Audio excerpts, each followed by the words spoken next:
রাত প্রায় ৩টে বাজে, আর আমার ঘুম আসছিল না। মনে হচ্ছিল যেন কিছু একটা ঘটতে চলেছে। অস্বস্তি নিয়ে আমি শেষ পর্যন্ত আবার বর বোনের রুমে গেলাম। ভাবলাম ওর সাথে একটু কথা বলি, মন হালকা হবে। রুমে ঢুকে দেখি একটা হালকা আলো জ্বলছে, কিন্তু অবাক হয়ে লক্ষ্য করলাম আমার বর বোন সেখানে নেই। এত রাতে সে কোথায় গেল ভাবতে ভাবতে আমি চিন্তায় পড়ে গেলাম। আমি বাইরে বাথরুমের দিকে গেলাম, কারণ সেখান থেকে কিছু আওয়াজ আসছিল। কাছে যেতেই শুনলাম আমার বোন কারোর সাথে মৃদু স্বরে কথা বলছে। ওকে বলতে শুনলাম, যেন দ্রুত কাজ শেষ করো, নয়তো কেউ টের পেতে পারে। অন্যদিকে আরেকটি কণ্ঠ শুনলাম যে বলছে, চিন্তা করো না, এখন কেউ আসবে না। আমার ভেতরটা তখন অনেক প্রশ্নে ভরে গেল। বুঝতে পারছিলাম না আসলে কি হচ্ছে। আমি ধীরে ধীরে বাথরুমের কাছে গেলাম। ভেতরে উঁকি দিয়ে দেখি আমার বর বোন কারো সাথে কথা বলছে, যেন তারা কিছু ব্যক্তিগত সমস্যা নিয়ে আলোচনা করছে। তারা একে অপরকে সান্ত্বনা দিচ্ছিল, যেন কোনো দুশ্চিন্তার কারণ নেই। আমি তাদেরকে দেখে অবাক হয়ে গেলাম। এই পুরো ঘটনা দেখে আমার মনের নানা প্রশ্ন উকি দিতে লাগলো। আমি রেগে গেলাম, কিন্তু বুঝতে পারছিলাম না এই পরিস্থিতিতে কি করা উচিত। মনের ভেতর ভীষণ অস্থিরতা নিয়ে সেখান থেকে চলে এলাম। একসময় আমার মাথায় একটি চিন্তা এলো। আমি বাথরুমের দরজার সামনে গিয়ে শান্ত স্বরে বললাম, আপু, আমি জানি তুমি ভিতরে আছো এবং কারো সাথে আছো। আমি বুঝতে পারছি তোমরা কি করছো। দয়া করে দরজাটা ধীরে খুলে দাও, যেন বাড়ির অন্য কেউ টের না পায়। ভেতর থেকে আমার বোনের কণ্ঠ ভেসে এলো, ভাই, তুমি ভুল করছো। আমি তো শুধু একাই বাথরুমে এসেছি, অন্য কিছু না। আমি শান্তভাবে বললাম, আপু, আমি যা দেখেছি তা জানি, আর আমি মিথ্যা বলছি না। দরজাটা খুলতে বলছি, না হলে মা বাবাকে ডাকবো। ভেতর থেকে আপু হঠাৎ করে কণ্ঠ নরম করে বলল, ভাই, দয়া করে কাউকে ডেকো না, আমি দরজা খুলছি। কিছুক্ষণ পরে আপু ধীরে ধীরে দরজা খুলল। সেই মুহূর্তে আমি বুঝতে পারলাম ওখানে আরও কেউ ছিল। এলাকার একটি ছেলে তার সাথে ছিল। আমি কড়া স্বরে বললাম, তুমি চলে যাও, আর ফিরে এসো না। ওই ছেলেটি তখন চলে গেল, কিন্তু আমার বোন সেখানে থেকে গেল। রাগে আমার মনে অস্থিরতা কাজ করছিল, যেন এই ঘটনা বহুদিন ধরে ঘটছে। আমি বোনকে জিজ্ঞাসা করলাম, এমনটা কতদিন ধরে চলছে? বোন তখন ভীষণ বিব্রত ছিল এবং বলল, ভাই, আমি জানি এটা ভুল হয়েছে, আমি আর কখনো এমন কিছু করব না, আমাকে ক্ষমা করে দাও। আমি কিছুক্ষণ চুপ থেকে বললাম, তুমি বড় ভুল করেছো, কিন্তু এই ভুলের পুনরাবৃত্তি হতে দেওয়া যাবে না। আমি থাকতে কেন তুমি অন্যের সাথে এমন করছো? তোমাকে তো আমি আগেই জানিয়েছিলাম, তখন তো পাত্তা দাওনি। বোন বলল, তুমি আমার ভাই, এসব বলছো কেন? এবার চলে যাও এবং তোমার জীবন ঠিক পথে নিয়ে আসার চেষ্টা করো। আমার গর্বন তখন শান্তভাবে বলল, নাহিদ, তুমি আমার গর্বন, ভুল বুঝছো। আমি বললাম, তুমি আমাকে ছোট মনে করতে পারো, কিন্তু আমি সব বুঝি। আমাকে নিয়ে ভুল সিদ্ধান্ত নিও না। এই মুহূর্তে আমি খুব বিরক্ত, তবু আমি এখানে তোমার সাহায্যের জন্য এসেছি। আমি ওর হাত ধরে বললাম, তোমার পরিস্থিতি খুবই কঠিন, কিন্তু আমি তোমার পাশে আছি। তুমি শুধু আমাকে সময় দাও। আমার কথায় রাজি থাকলে আমাকে এখনই জানাও। আমার গর্বন কিছুক্ষণ চুপ থাকলো, তারপর বলল, এখন বলবো না, কাল বলবো। আমি জোর দিলাম, না, এখনই আমাকে বলো, কাল হতে অনেক দেরি হয়ে যাবে। সে বলল, দয়া করে আমাকে একটু সময় দাও, আমি সব কিছু ঠিকঠাক করব। এই কথাগুলো শুনে আমি চিন্তিত হয়ে বিছানায় ফিরে গেলাম। সারা রাত ঘুমাতে পারলাম না। আমার বোনের কথাগুলো বারবার মনে হচ্ছিল। সে কিভাবে এমন কাজ করতে পারে? এতদিন আমি শুধু সন্দেহ করছিলাম, আজ তা সত্য হলো। সকালে যখন ঘুম ভাঙল, দেখি আম্মা নাস্তা তৈরি করে রেখেছেন। আমার কাছে নাস্তা করতে বসে ভাবতে লাগলাম কিভাবে এই পরিস্থিতির সমাধান করা যায়। নাস্তার পর বরবনের রুমে গিয়ে দেখি সে তার ছোট ছেলেকে নাস্তা দিচ্ছে। আমাকে দেখে আপু একটি হাসি দিল। মনে হলো সে আমার কথায় রাজি ছিল। এটা দেখে মনে হলো জীবনের কিছু ব্যাপার সব সময় জটিল থাকে, কিন্তু আমরা একে অপরকে সাহায্য করে তা কাটিয়ে উঠতে পারি। একদিন দোকানে বসে কাজ করছিলাম। আমার ছোট ভাই দোকান খুলে বসেছিল। হঠাৎ তাকে বললাম, তুমি জানো, আমাদের গ্রামে একটা মেয়ে আছে, তার নাম প্রিয়া। সে খুব সুন্দর। মাঝে মাঝে আমার দোকানে আসে কিছু জিনিস কেনার অজুহাতে। আমার কথা শুনে ছোট ভাই হেসে বলল, তোমার প্রিয়ার সাথে একটু কথা বলার প্রয়োজন আছে নাকি? আমি হেসে বললাম, আজ বাসায় ফিরে একটু ভাবতে হবে। বাড়িতে পৌঁছে দেখি ফোনে মেসেজ এসেছে প্রিয়ার থেকে। সে বলল, নাহিদ, তোমাকে অনেক মিস করছি, আমার সাথে দেখা করার চেষ্টা করো, সারাদিন তোমার কথা ভেবেছি।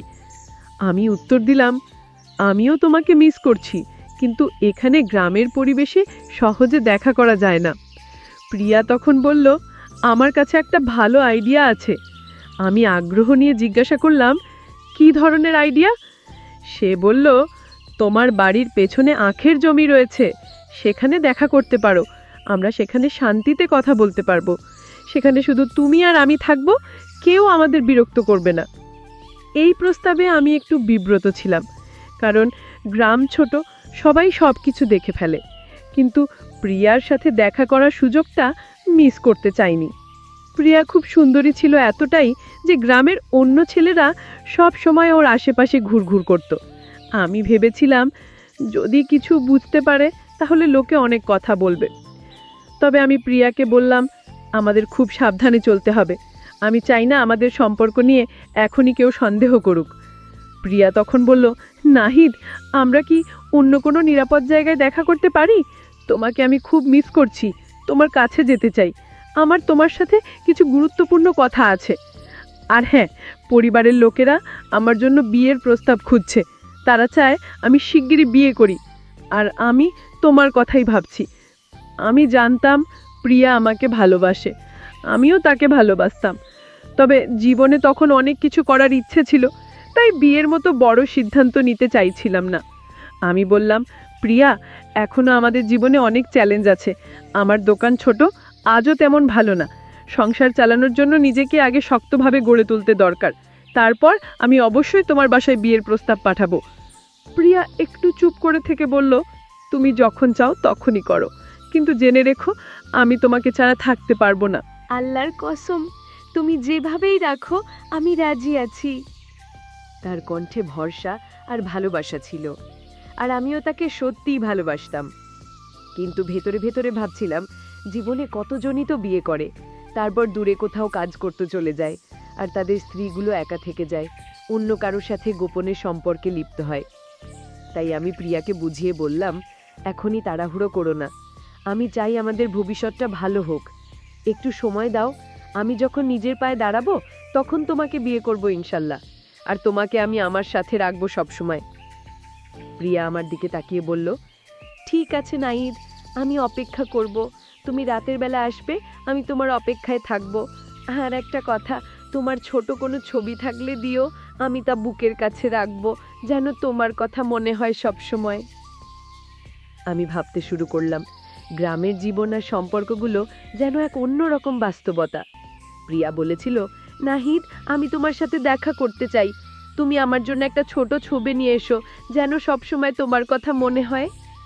আমি বললাম, ঠিক আছে, এবং ওর জন্য ছোট্ট একটা পাসপোর্ট সাইজ ছবি নিয়ে দোকানে ফিরলাম। প্রিয়া তখন বলল, এই ছোট ছেলেটিকে মোবাইলটা নিতে পাঠাও। আমি বললাম, ঠিক আছে, এবং ছোটকে দোকানে পাঠালাম। আমার মনে একটা প্রশ্ন ঘুরপাক খাচ্ছিল, কেন যেন আমার আশেপাশে থাকা মানুষগুলোকে এত আকর্ষণীয় মনে হয়, বিশেষ করে যারা আমার দোকানে আসে। গ্রামের সবাই আমার এই রুচি সম্পর্কে জানত, এবং এটা নিয়ে অনেকেই মজা করত। দুপুরে খাবার জন্য আমি বাড়িতে এলাম, কিন্তু মা তখনও রান্না শেষ করেননি। মা আমাকে বলল, ছোটকে কেন পাঠাসনি? আমি বললাম, মা, ছোট কাজে ব্যস্ত ছিল, তাই নিজেই আসলাম। এরপর আমি আমার দুই বোনের ঘরে গেলাম। ছোট বোন সেখানে ছিল না, কিন্তু বড় বোন ছিল। আপু হঠাৎ আমাকে বলল, ভাই, আমি একজনকে পছন্দ করি। আমি বললাম, হ্যাঁ, আমি জানি, সেই ছেলেটা তো। কিন্তু সে বলল, না, সে নয়, সে অন্য কেউ, আমাদের সম্প্রদায়ের না। আমি বেশ অবাক হলাম, তাহলে তুমি তার সাথে কেন দেখা করো? প্রিয়া কিছুটা অস্বস্তিতে বলল, ভাই, সে কিছু চাহিদা পূরণ করে, আর আমি তাকে অস্বীকার করতে পারিনি। কিন্তু সত্যি বলতে, আমি তাকে বিয়ে করতে চাই না। আমি কিছুটা বিরক্ত হয়ে বললাম, তাহলে কেন এমন কিছু তো নিজেকে জড়াও যেটা তুমি চাইছো না?